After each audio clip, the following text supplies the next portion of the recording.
चलिए तो खबरों में आगे बढ़ते हैं और रुक करते हैं बड़ी खबर का। राम मंदिर निमंत्रण पर अखिलेश और वीएचपी अब आमने सामने। अखिलेश को निमंत्रण पर वीएचपी ने दावा किया है, कहा है कि अखिलेश ने ठुकरा दिया है निमंत्रण।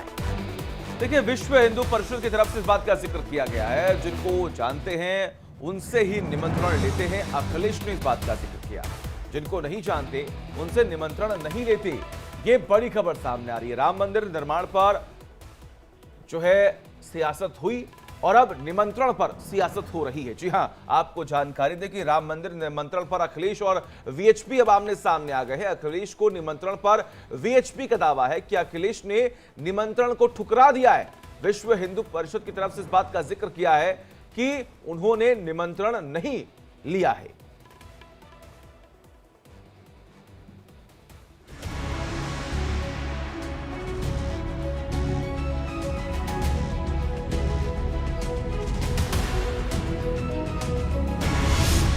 अवध में राम आएंगे, अखिलेश नहीं जाएंगे। और भगवान जिसको बुलाएंगे वो अपने आप दौड़ा चला जाएगा। पहले मांगा निमंत्रण, अब शुरू किया नया रण।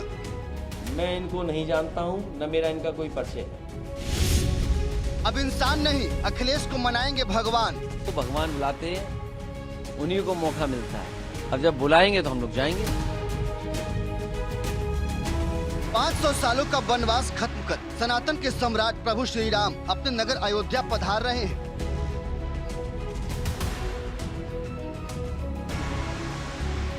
रामलला के अयोध्या आगमन से पहले पूरा देश राममय है। हर किसी की जुबान पर राम का ही नाम है। लोगों को घर घर जाकर निमंत्रण दिए जा रहे हैं, तो कई लोग अयोध्या पहुंचने की तैयारी भी कर रहे हैं।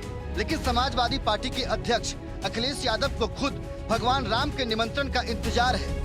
उनका कहना है कि राम बुलाएंगे तभी अयोध्या जाएंगे।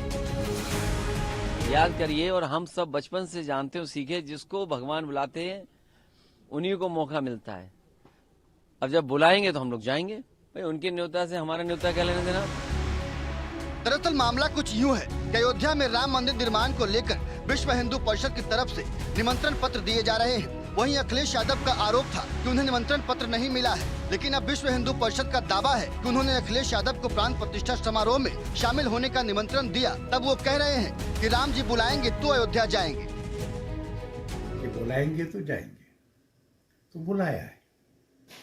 और अब मैंने ये बयान पढ़ा कि राम जी बुलाएंगे तो जाएंगे, तो अब मैं इस बात की उत्सुकता से इंतजार कर रहा हूँ कि समाजवादी पार्टी को और उसके अध्यक्ष को राम जी बुलाते हैं या नहीं बुलाते हैं। नहीं बुलाएंगे तो फिर वहाँ की जनता को भी स्पष्ट हो जाएगा कि राम जी नहीं चाहते। मैं इनको नहीं जानता हूं, न मेरा इनका कोई परिचय है।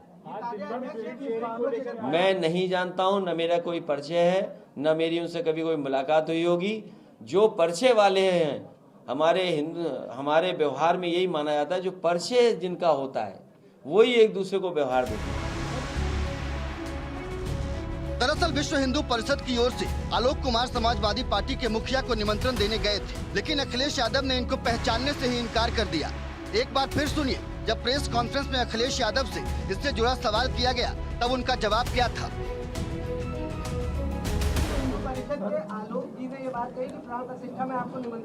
मैं इनको नहीं जानता हूं, न मेरा इनका कोई परिचय है। मैं नहीं जानता हूं, न मेरा कोई परिचय है, न मेरी उनसे कभी कोई मुलाकात हुई होगी। जो परिचय वाले हैं, हमारे व्यवहार में यही माना जाता है, जो परिचय जिनका होता है वही एक दूसरे को व्यवहार देते हैं। लेकिन यहाँ मसला निमंत्रण देने या नहीं देने का है ही नहीं, बल्कि अब ये पूरी तरह से सियासी प्रतिष्ठा का सवाल बन चुका है। इस पर अखिलेश यादव ने निशाना साधा तो यूपी के डिप्टी सीएम केशव प्रसाद मौर्य ने भी जोरदार पलटवार किया।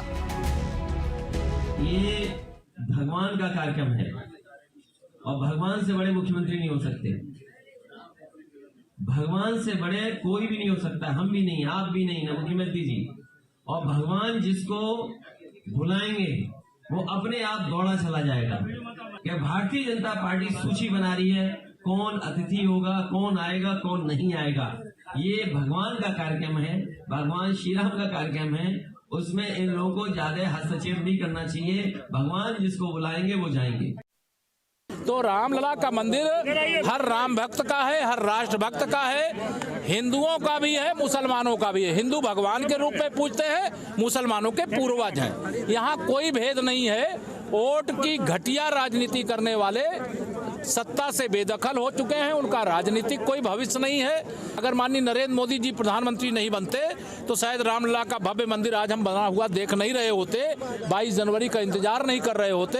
तो जो विरोध कर रहे हैं उनकी परवाह नहीं है। उनको भगवान से प्रार्थना है कि सद्बुद्धि दें, उनका दिमाग ठीक हो।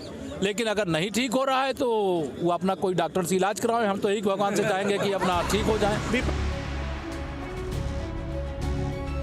हालांकि अखिलेश यादव ऐसे पहले नेता नहीं हैं जिनके सामने अयोध्या जाने और न जाने को लेकर भारी असमंजस की स्थिति दिख रही है, बल्कि सोनिया गांधी और मल्लिकार्जुन खड़गे समेत ऐसे कई विपक्षी दलों के नेता हैं जो अयोध्या जाने और न जाने को लेकर पसोपेश में पड़े हुए हैं। लेकिन सवाल है कि आखिर विपक्षी दलों के लिए ऐसी स्थिति बनी ही क्यों? तो इसे ऐसे समझिए कि एक तो राम मंदिर का उद्घाटन ऐसे समय में हो रहा है जब लोकसभा चुनाव की चर्चा चरम पर है। चुनावी मैदान में ताल ठोकने के लिए तमाम सियासी दलों ने कमर कस ली है। तो इधर बीजेपी ने सनातन का ध्वज उठाकर सीधा संदेश दे दिया है कि 24 का चुनावी रण किस मुद्दे पर लड़ा जाएगा।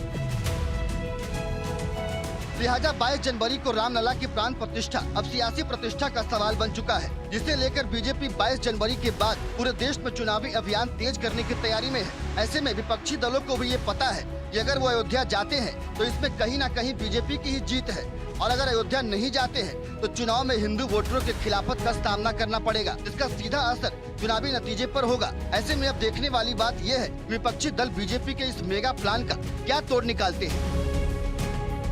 Bureau report, India daily live. और देखिए, पीएम नरेंद्र मोदी गुजरात दौरे पर